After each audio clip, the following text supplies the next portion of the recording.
Bapak Ibu yang kami hormati, rangkaian acara literasi assessment ini juga merupakan kegiatan pembuka menuju konferensi internasional, ya, International Conference on Assessment and Learning, yang diinisiasi oleh ACER, HAPI, dan Apsimetri, yang akan diselenggarakan pada insya Allah tanggal 7 sampai 9 Oktober tahun depan. Keynote speaker yang pertama adalah Geoff Master. Beliau akan memperkenalkan konsep learning progression yang berfokus pada asesmen pendidikan serta perbaikan mutu sekolah. Kemudian John Hattie juga akan menyampaikan risetnya tentang visible learning, ya, yang memperlihatkan bagaimana interaksi positif antar siswa dengan guru berperan sebagai faktor terpenting dalam melakukan pengajaran yang efektif. Yang ketiga adalah Andreas Kleiher, tokoh di balik kenamaan PISA dan OECD. Silakan Bapak Ibu bisa link ke visit website www.ekalid.org. Selanjutnya, kami akan menyerahkan acara ini kepada Ibu Jasmine Yasin. Beliau adalah seorang edukator, fasilitator, dan pegiat pendidikan. Beliau menyelesaikan Master of Science in Multidisciplinary Study di State University of New York at Buffalo. Saat ini beliau sebagai kepala sekolah dan pendiri di Sekolah Gembala Ananda dari tahun 2007 sampai sekarang, dan sebelumnya beliau adalah Eksekutif Direktur di Yayasan Bina Antar Budaya atau AFS Intercultural Programs di tahun 95 sampai 2004. Selanjutnya kami serahkan ke Ibu Yasmin. Terima kasih banyak Pak Anto atas perkenalannya. Selamat siang semuanya. Teman-teman sekalian yang sudah hadir, senang sekali saya pada siang hari ini bisa bersama-sama dengan teman-teman belajar bersama mengenai assessment dari para pakar. Ini sebuah kehormatan sekali dan kesempatan yang baik sekali. Sebagai pribadi, saya guru selalu merasa bahwa area assessment itu area yang kompetensinya masih paling perlu ditingkatkan pada diri saya sendiri, dan juga rasanya mungkin itu serupa yang dirasakan oleh banyak teman-teman guru. Jadi mudah-mudahan siang ini kita bisa menimba ilmu banyak sekali dari para pakar dan orang-orang yang sangat kompeten untuk bisa memberikan informasi dan pencerahan buat kita. Topik hari ini adalah UN, AKM, dan UTBK, persamaan dan perbedaan. Kita akan mencoba melihat masing-masing bentuk penilaian ini berdasarkan fungsinya yang khusus. UN misalnya itu adalah sebuah testing yang mengukur standar pendidikan nasional dan merupakan catatan bagi negara untuk dapat melihat tingkat kemerataan pendidikan. Sementara UTBK, SBMPTN itu memang adalah testing untuk mendapatkan skor yang diharapkan oleh masing-masing universitas melalui proses seleksi. Sedangkan yang terbaru, yang baru saja disampaikan oleh Mas Menteri pada tanggal 7 Oktober kemarin, itu adalah AKM, Asesmen Kompetensi Minimum, yang merupakan bagian dari asesmen nasional yang rencananya akan mulai diterapkan pada tahun 2021. Nah, 3 hal inilah yang akan kita kenali bersama-sama pada siang hari ini dengan mendengarkan dari narasumber kita, dan nanti akan ada sesi diskusi dan tanya jawab. Tanpa memperpanjang, saya ingin mengundang narasumber pertama nih, narasumber kita Pak Toto Supraitno.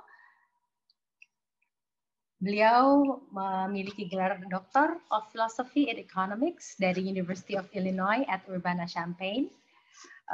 Saat ini beliau adalah Kepala Badan Penelitian dan Pengembangan dan Perbukuan Kemdikbud. Beliau juga pernah menjadi Kepala Biro Kepegawaian Kemdikbud dan juga Direktur Pembinaan SMA. Nah, Pak Toto, senang sekali bisa berada dalam satu forum dan belajar banyak dari Pak Toto. Masalah AKM ini adalah hal yang banyak sekali ingin diketahui oleh masyarakat karena sudah kedengaran tetapi belum terlalu dikenal karena memang baru kemarin pada tanggal 7 Oktober diluncurkan oleh Mas Menteri. Jadi masyarakat banyak bertanya nih, dan mungkin salah satu animo kenapa pada mau ikutan siang ini adalah antara lain karena ada AKM-nya nih. Jadi Pak Toto boleh dijelaskan nih kepada kami semua apa sebenarnya AKM atau Asesmen Kompetensi Minimum dan mengapa kebijakan ini dibuat oleh Kementerian Pendidikan dan Kebudayaan.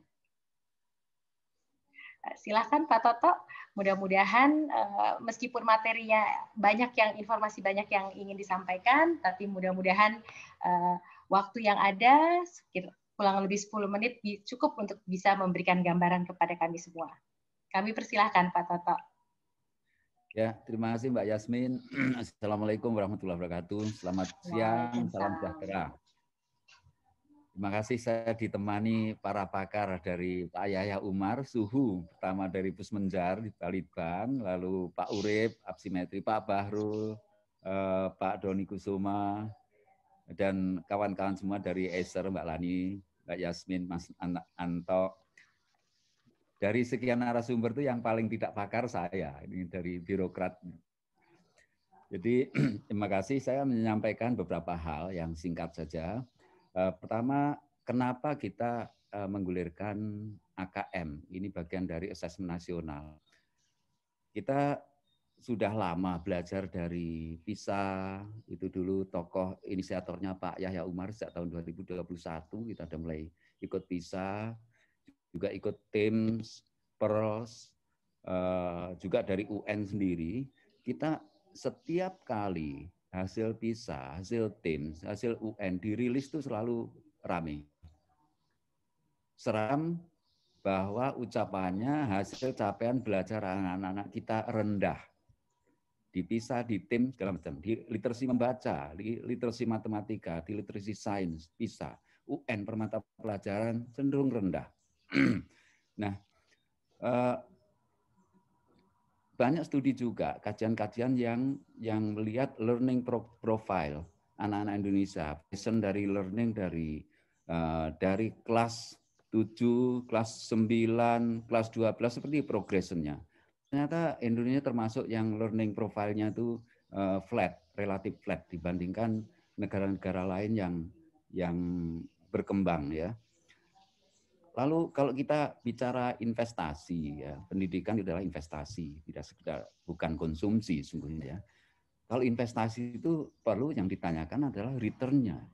Setiap rupiah uang rakyat ini yang dibelanjakan, itu apa hasilnya? Hasil yang paling genuine, yang paling pantas ditanyakan, berapa sih improvement, peningkatan kecerdasan anak, peningkatan learning outcome, hasil belajar anak. Tidak sekedar bahwa kita sudah membangun sekian gedung, kita sudah memperbaiki sekian ruang kelas. Tetapi setelah itu, apa sih yang dihasilkan terhadap anak-anak? Apa untungnya buat anak-anak? Karena pertanyaan akhirnya ke situ. Dengan amanah Undang-Undang Dasar, itu mencerdaskan kehidupan bangsa. Jadi mencerdaskan kehidupan anak-anak itu. Jadi dari berbagai hal itu, maka kita tidak boleh tiap tahun selalu berkeluh kesah tentang rendahnya hasil belajar anak-anak itu, sementara investasi terus berjalan. Investasi pendidikan terus berjalan. Oleh karena itu langkah pertama, perlu ada data yang merefleksikan kita ini sesungguhnya ada di mana. Dan itu harus ada di setiap sekolah, nanti setiap kabupaten, sebagai alat bercermin, alat refleksi yang harus jujur.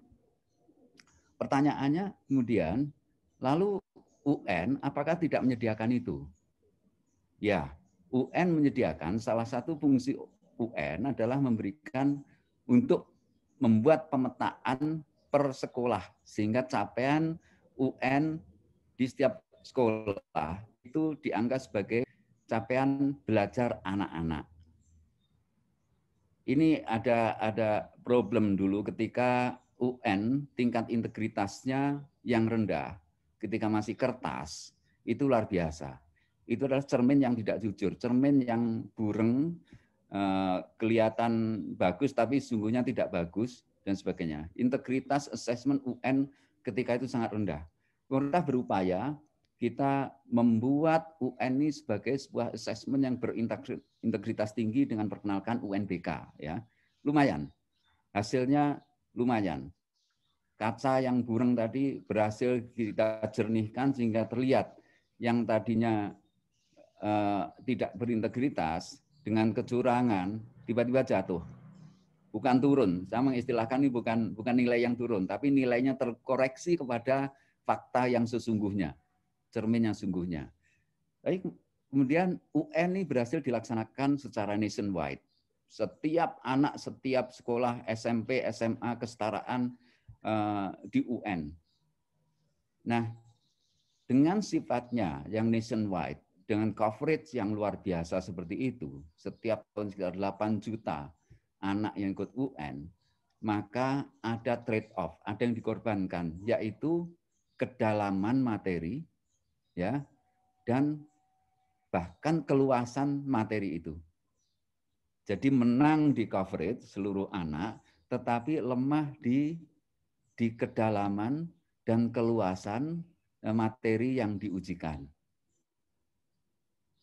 Nah, dari UN sendiri juga terlihat bahwa anak-anak kita itu comprehension-nya, pemahaman terhadap bahasa soal itu pun sulit. Itu kelihatan. Dari berbagai ini yang lain, kami kemudian mengambil kesimpulan, kita harus membuat sebuah alat ukur yang bisa memotret aspek yang lebih luas dari yang disebut learning outcome atau hasil belajar itu. UN tidak bisa menggambarkan the whole story of learning outcome. Maka perlu alat ukur yang menggambarkan lebih luas aspek hasil belajar itu apa saja sih. Nah, sebelum AKM, itu nanti sebenarnya yang lebih luas assessment nasional ya. Kita sudah mempropos aksi, kita mencobakan aksi dalam skala terbatas. Assessment kompetensi siswa Indonesia sebagai alternatif untuk mengukur capaian belajar tadi. Ini saya nggak tahu, mungkin masih Pak Bahrul itu ya, inisiasi aksi ini dulu ya. Ini sebagai alternatif alat ukur yang mengukur aspek yang lebih luas dari UN. Tentu trade off lagi nggak bisa meluas, nggak bisa sensus semua anak. Nah, lalu kita kembangkan, aksi pun hanya masih mengukur kemampuan kognitif siswa.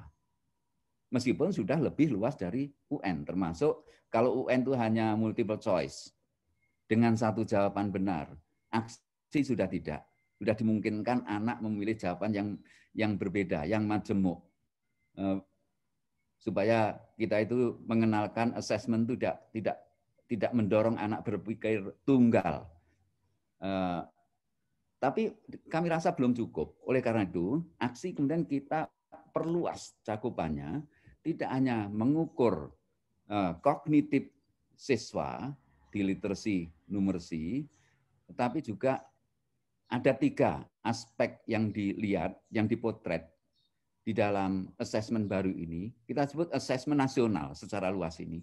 Terdiri dari 3 komponen, yaitu assessment kompetensi minimum, ini yang akan mengukur literacy dan numeracy. Hasil literacy dan numeracy. Yang kedua, survei karakter. Karena kami merasa bahwa karakter ini juga penting sebagai keluaran hasil belajar. Jadi tidak hanya mengolah otak, tapi juga mengolah hati. Yang ketiga, itu supporting environment-nya, yaitu survei terhadap lingkungan belajar di sekolah itu. Jadi ada 3 aspek. AKM itu ya. Seluruhnya disebut assessment nasional, komponennya AKM, literacy numeracy, survei karakter, dan survei lingkungan belajar. Kenapa kita fokus dulu pada literacy dan numeracy? Ini juga pertanyaannya. literacy numeracy itu merupakan general capabilities, kemampuan dasar yang harus dikuasai anak-anak sebelum belajar subjek apapun. Kita tidak bisa tutup mata, anak-anak tidak bisa membaca, tapi kita terus mengajarkan subject matter melalui kurikulum. Ada anak yang kelas 3, huruf pun belum kenal, tetapi itu tidak bisa. Kita terus saja pura-pura tidak tahu bahwa anak seolah-olah sudah bisa membaca, sudah bisa memahami buku textbook. Karena itu kita memotret yang paling basic dulu sebelum anak-anak itu belajar kurikulum, sesuai dengan kurikulum. Nah, ini sebuah general capabilities yang diperlukan anak-anak untuk belajar lebih lanjut. Yang kedua, masih ada waktu nggak Mbak Yasmin? Masih ada, boleh tambah mungkin 2 menit lagi, jadi ada 3 menit Pak. 3 menit lagi, silakan. Ya. Kemudian, ya, jadi yang kedua, kami ingin bahwa kita kan sering dengar kata-kata teaching to the test ya, yang selalu kita hindarkan itu. Kita ingin tidak teaching to the test. Tapi faktanya, everyone is teaching to the test. Kita juga teaching to the test. UN itu teaching to the test-nya luar biasa. Bahkan banyak sekolah yang praktekkan semester terakhir atau bahkan setahun terakhir itu adalah teaching to UN. Dan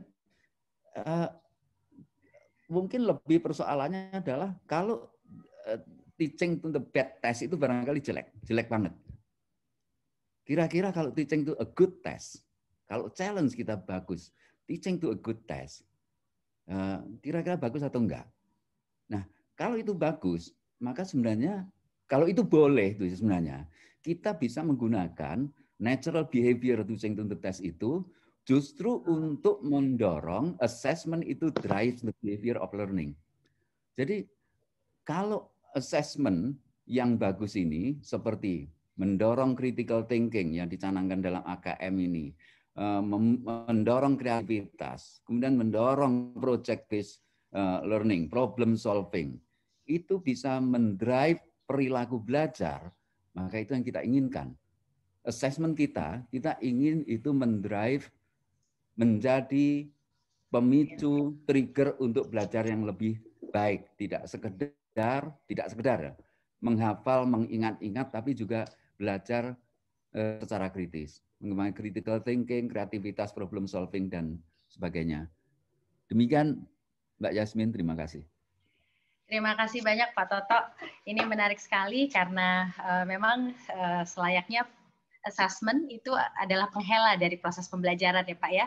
Tapi bukan bimbel supaya lulus ujian, tetapi betul-betul pembelajaran sepanjang tahun dari awal sampai akhir dirancang untuk mencapai kompetensi yang akan diujikan pada assessment akhir nanti gitu ya. Jadi mudah-mudahan ini terwujud apa yang sedang diupayakan oleh Kemdikbud.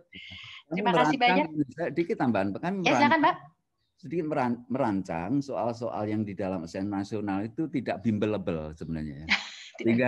Sehingga kami harapkan bisa mengubah perilaku belajar keseharian tadi Mbak. Jadi tidak hackable, bimbelable di akhir saja. Terima kasih Mbak. Ya, karena yang diukur memang adalah kemampuan berpikir ya Pak ya, bukan hafalan. Betul. Ya, baik. Terima kasih banyak Pak Toto.